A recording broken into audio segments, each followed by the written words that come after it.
Hello and welcome to my bookshelf. Today I will be sharing with you all the books that I read in the month of July, and 7 out of 8 of the books I read are books that I read during the Booktubeathon. So if you've been following what I've been reading, these won't be a surprise to you, but I thought I would kind of share more about my thoughts and feelings on each one because I didn't really get to do that during the Booktubeathon. So, that being said, let's just jump into the books that I read this month. And I like to make it a little more fun and kind of introduce them with like an award I'm giving them. So, bear with me, I'm always trying to create awards that are very specific to the book that I read. So, the first award, kind of like introduction, would be the book that made me wonder who I was supposed to be rooting for. That would be Stolen by Lucy Christopher. And our main character Gemma, she's like 16, 17, something like that, and she's been kidnapped by this man. And honestly, I was left with that question, like, who am I supposed to be rooting for here? Because like Gemma frustrated me many times throughout this book. I just was not a fan of her. Like, I found her kind of obnoxious, actually. And the kidnapper, I actually felt bad for, and like, I really, like, my heart went out to him, and I felt more connected to the kidnapper than I did the kidnappee. And I don't know if that was on purpose. I gave this book 3 stars, and I think part of it's just because I'm not really sure exactly what the author was going for and like what she was trying to present to us. Like, I got some interesting things out of it, but I'm not 100% sure like what she wants us to get out of it, and that makes it confusing to me personally as a reader. I enjoyed this book, but I didn't love it. It didn't really like stand out to me in any like special way, so it was just a 3-star.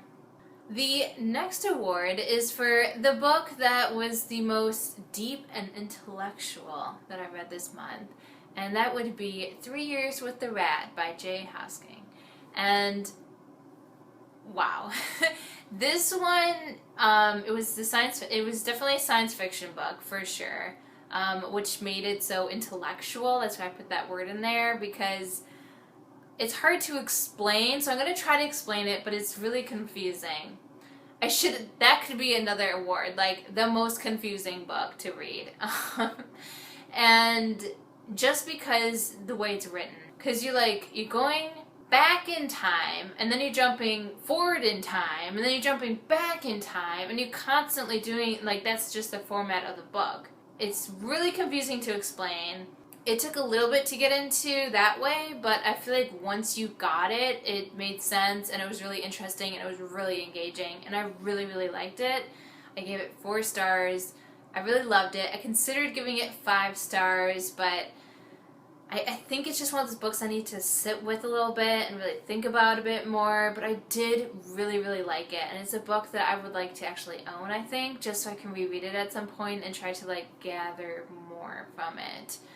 So yeah, if you can get over the fact that it's written in a kind of confusing way, I would say it's definitely worth the read. It was really interesting. The next book that I read made me feel that romance isn't so bad as a genre, because if you know me, you'll know romance is not my thing. I don't really like reading about it, but that was not quite the case for Simon versus the Homo Sapiens Agenda by Becky, Alberti. I was very surprised that I enjoyed it as much as I did, and I actually gave it 4 stars, which for me is like unprecedented. Like, romance books don't get more than 3 stars, like, normally. So far, anyway. I haven't read that many that like really jump out at me, I guess. They all seem kind of bland. And this didn't. It felt very unique and different, and I really enjoyed the characters, and I fell in love with the love story, actually, which that hasn't really happened that much for me. So I'm very happily surprised that I enjoyed this book so much. I definitely want to read more of Becky Alberti because of that. She can do that for romance. I can only imagine what she can do just in general. But I just thought these characters were really interesting, and it seemed to be a lot more about like the friend dynamic and just like I don't know, life in general. Not like that was just like an aspect of it, but it wasn't like the whole thing. Either way, I really liked this book. I guess I can't really explain why, but it was really enjoyable. So the next book that I read made me just go, wow. Because this is my 5-star rating, okay? You ready for it? Aristotle and Dante discover the secrets of the universe. Wow, I was not expecting this book to be as amazing as it was. Now, I mean, I know it won a lot of awards, but like, I just was not expecting it. It has a lot of hype around it, and that always kind of makes me uneasy. Like, it makes me nervous. Like, I'm never sure how I feel about it. But I really, really enjoyed it, and the main story involves just like these young boys and their friendship, right? But it's about so much more than that. There's a huge focus on the family and the relationship between these boys and their parents and how that works. And I feel like we don't get that many books that focus on families and like the parent-child, relationship. That tends to be overlooked a lot in books. Like the parents in YA books are just like there.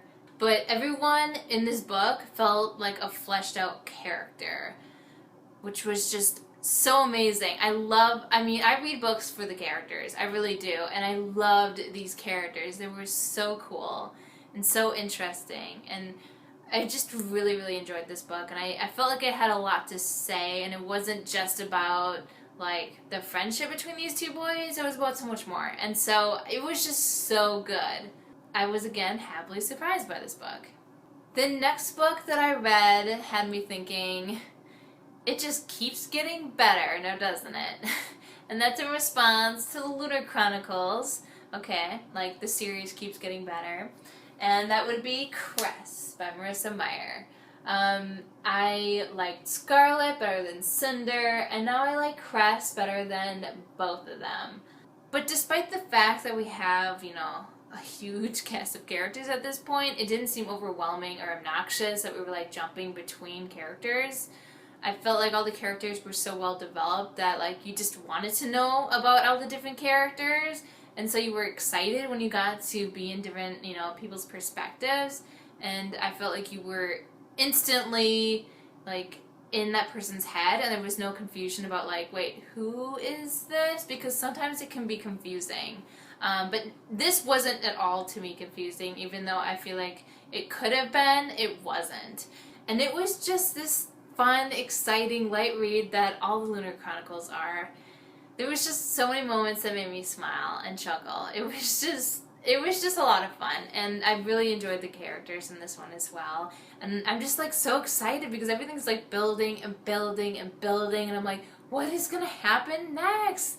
And I cannot wait to continue this series. So I'm hoping that my library has winter. But it took them a while to have Cress in stock, so I'm not really like getting my hopes up at this point, but I will read it eventually because I definitely want to know what happens next. Like, I have all these expectations now, and I just don't know if I can live up to them. And now that we've been talking about books that I really loved, I'm going to talk about the book that was the most disappointing to me this month, and that was A Cure for Suicide by Jessie Ball. I'm not going to go into specifics about like why this was disappointing, because obviously that would ruin it, but like the setup was really interesting to me, and I really love this. I like when you're kind of trying to figure out, along with like the main character, like what is going on, and there's like that mystery element and you're not really sure. This is a book that I considered a dystopian. I'm not 100% sure if it fits the qualifications, but it's the closest genre I could think of, but it's very unique. But basically, you're not really given a whole lot at the beginning, so you know that this man woke up in this village and he doesn't have any memories, and there's this person there who is called the Examiner, and it's always like a woman, so she's like explaining the world to this man. Like simple things even, like just like, oh, this is a picture and this is what this means and stuff like that. So there's kind of the setup of the book. So there's this like village, and then this person's there. He doesn't really have memories, but sometimes he remembers things from before, but not really. And there's this examiner, and you're like, what is going on? And it's a really interesting premise, but I just was not satisfied with the conclusion. And that's all I'm going to say about it. So I gave it 3 stars. So like, I liked it, but But it was definitely a very interesting book. So this next book that I read has the creepiest moment in it of all the books that I read this month, and that would be The Ocean at the End of the Lane by Neil Gaiman. And I mean, it might not be creepy to other people, but it was for me. There's just a scene with this bug and, you know, coming out of a person. That's all I'm going to say. Like that, having to read that, like, freaked me out. Like, I cannot handle bugs, okay? Especially if they're anywhere near me. So that was just creepy for me to read.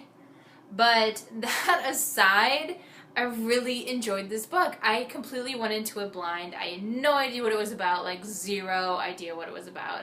I had heard of Neil Gaiman, but I've never read any of his books, and I was really curious about it, which is why I picked it up. And, I mean, I have no idea if this is like any of his other books. I really don't know, but this was more or less like a fantasy fairy tale book. It really just reminded me of, like, myths from, like, Greek mythology. It definitely had all these fantastical elements to it, and it was about this young boy, and, like, all these strange, unique things happened, and it was just really interesting, very unique. But it's definitely a book that I would reread, especially since it's short, and try to, like, figure out more about it. Like, how does this all fit together? It was just a really, really interesting story, and I think it was really well told.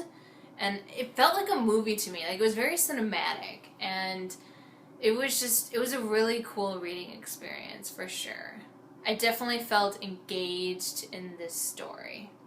And so, the last book that I read in the month of July is the book that was the most stressful to read. And that's only because I read it for the Booktubeathon, and I was trying to complete the Read the 7 Books in 7 Days challenge, and I only had an hour left of the last day, and then I picked up Tales of the Beetle of the Bard, and I was able to finish it within 40 minutes, so props. I wasn't really sure how that was going to go, because there's like 100 pages or so, and I'm like, oh geez, if I read this a page a minute, this just is not going to work. But thankfully, the pages are very easy to read. Anyway, so it was stressful to read because of that, but it was a really enjoyable read, and it brought me back. This is a reread for me, but I've only ever read it once, actually, and it was really fun to reread them. I definitely need to reread them when I'm not, like, strapped for time, so I can really, like, sit with them. They're just, like, really good stories. First up, I love this cover. It is so pretty. But also, it's J.K. Rowling, and it's Harry Potter, and it's just a lot of fun. So there isn't really much else to say about that. It's just a wonderful book. Whew! I read a lot of books this month. 8 books. Like, I cannot believe it. I'm still in shock. So yeah, those are the books that I read this month. I'd be very curious to hear about what you think about them. Like, if you read them before, please let me know what you thought of them, or if you're interested in reading any of them. I would love to hear about it. So as always, thank you for watching this video, and until next time.